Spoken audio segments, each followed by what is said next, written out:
नमस्कार, मैं प्रियंका और आप देख रहे हैं फर्क इंडिया। इस वक्त मैं मौजूद हूँ विधानसभा लखनऊ विधानसभा के सामने और आप देख सकते हैं कि यहाँ पे जो प्रशासन है पूरी तरीके से तैनात है, अलर्ट मोड पे है।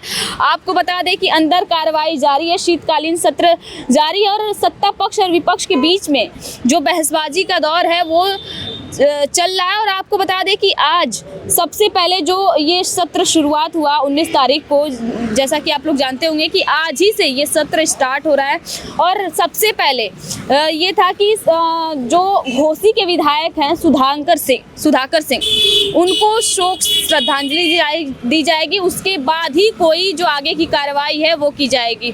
जी हाँ, जो कल सर्वदलीय बैठक हुई उसमें ये पता चला कि जो सरकार है सबसे पहले अनुपूरक बजट पे बात चर्चा करेगी। जी हाँ, जो अनुपूरक बजट है, जैसा कि आप लोग जानते होंगे कि मंत्रालय या फिर कोई योजना हो उसमें जो धनराशि या फिर खर्चों की कमी पड़ जाती है, पैसों की कमी पड़ जाती है, उसे ही पूरा करने के लिए, उसे रफ्तार देने के लिए ये बजट लाया जाता है, अनुपूरक बजट। जैसा कि नाम से ही प्रतीत हो रहा है कि अनुपूरक बजट मतलब कि पूरा करने के लिए, जो चीज़ें बच गई हैं, जो बाकी हैं, उन्हें पूरा करने के लिए ये बजट ना सिर्फ इस दिसंबर तक ही चलता है, बल्कि ये बजट लाया जाता है कि जो अगली साल यानी कि जनवरी फरवरी मार्च इन्हीं सब के बीच में जो बजट सत्र होता है तब तक ये खर्च चल सके, उसके लिए ये बजट लाया जाता है। जैसा कि आप लोग जानते हैं कि ये शीतकालीन सत्र है वो सिर्फ और सिर्फ 4 दिन का है। जी हाँ,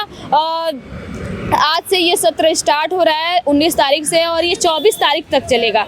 बीच में जो सैटरडे और संडे है उसकी छुट्टियां पड़ जा रही है, जिसकी वजह से सिर्फ और सिर्फ ये सत्र 4 ही दिन तक चलेगा, जिसका विरोध भी जो विपक्ष है वो लगातार कर रहा है। चाहे वो माता प्रसाद पांडे हो विपक्षी नेता या फिर तमाम ऐसे समाजवादी पार्टी के नेता हैं जो कह रहे हैं कि आखिरकार इतना कम समय क्यों लिया गया है। जी हाँ, समाजवादी पार्टी नेताओं का कहना है कि सरकार कहीं ना कहीं अपने सवालों और जवाबों से बचने के लिए ये सत्र इतने कम समय का रखा गया है। लेकिन सरकार का कहना है कि अगले 24 तारीख के बाद 25 तारीख को क्रिसमस डे पड़ रहा है, उसके बाद नया साल स्टार्ट हो जाएगा, तो काफ़ी सारी छुट्टियां हैं, सरकारी छुट्टियां जिनको देना भी ज़रूरी है, चाहे वो स्टाफ हो या फिर सरकारी स्टाफ हो या फिर विधायक हो, उनको भी छुट्टियों की ज़रूरत पड़ती है। सरकारी छुट्टियां हैं तो जिसकी वजह से सिर्फ और सिर्फ 4 दिन का ये समय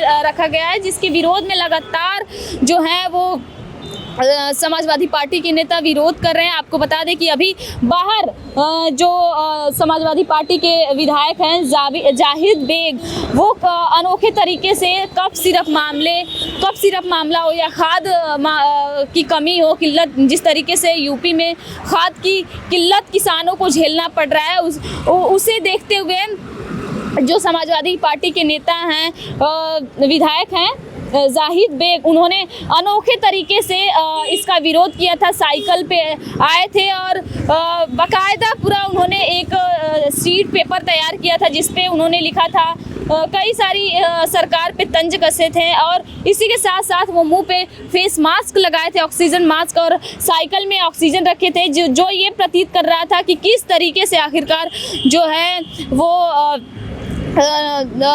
बीमारियां फैल रही हैं। और इसी के साथ साथ कफ सिरप मामला जो है वो भी किस तरीके से इसका रैकेट फैला हुआ था। और यही नहीं, आपको बता दें कि जो तमाम नेता हैं समाजवादी पार्टी के नेता, वो लगातार किसान हो या फिर बेरोजगारी हो या युवा शिक्षा हो, हर मुद्दों पे वो इस चर्चा करना चाह रहे हैं। लेकिन वो उनका कहना है कि हमें पर्याप्त समय नहीं मिल रहा है, यानी कि 4 दिन में चर्चा नहीं हो पाएगी। आपको पता ही होगा कि उनका कहना है कि जब संसद में वंदे मातरम पे 8 घंटे की डिबेट हो सकती है, तो आखिरकार इस विधानसभा का समय इतना कम क्यों रखा गया है। तो आपको बता दें कि ऐसे तमाम मुद्दे हैं जिस पे विपक्ष लगातार सत्ता पक्ष पे हमला कर रहा है और उनसे जवाबदेही मांग रहा है। लेकिन आपको बता दें कि जो कप सिरप मामला है उसमें जो पूर्व विधायक है धनंजय सिंह, उनका भी नाम आलोक सिंह जो मेन उसका मुख्य आरोपी है कप सिरप का, उसका नाम जुड़ा था धनंजय सिंह से। लेकिन धनंजय सिंह ने साफ तौर से मना किया और समाजवादी पार्टी के नेताओं और समेत अखिलेश यादव को भी ये संदेश दिया है कि आखिरकार क्यों उन पे हमला किया जाए, जबकि उनका वो आलोक सिंह के भाई के घर से एक अच्छा रिश्ता है और बाकी उनका कोई वो नहीं।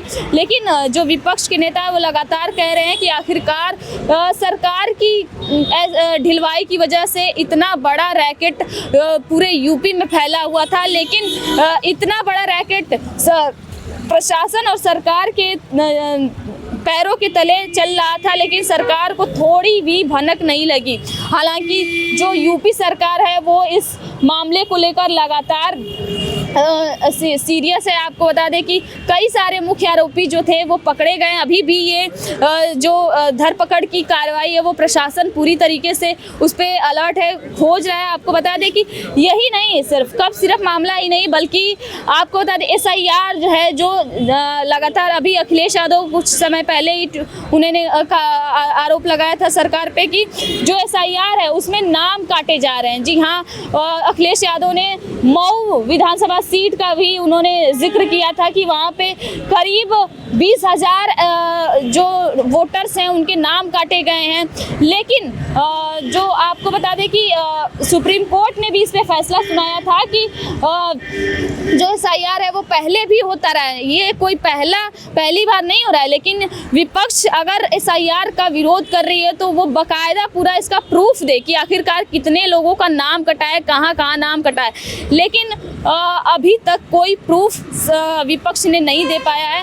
लेकिन लगातार आपको बता दें कि SIR हो, चाहे वो किसान खाद की किल्लत हो, उसे भी लेकर लगातार जो है वो विपक्ष के नेता सत्ता पक्ष पे हमला कर रहे हैं। कैमरा पर्सन साहिल के साथ मैं प्रियंका, फर्क इंडिया।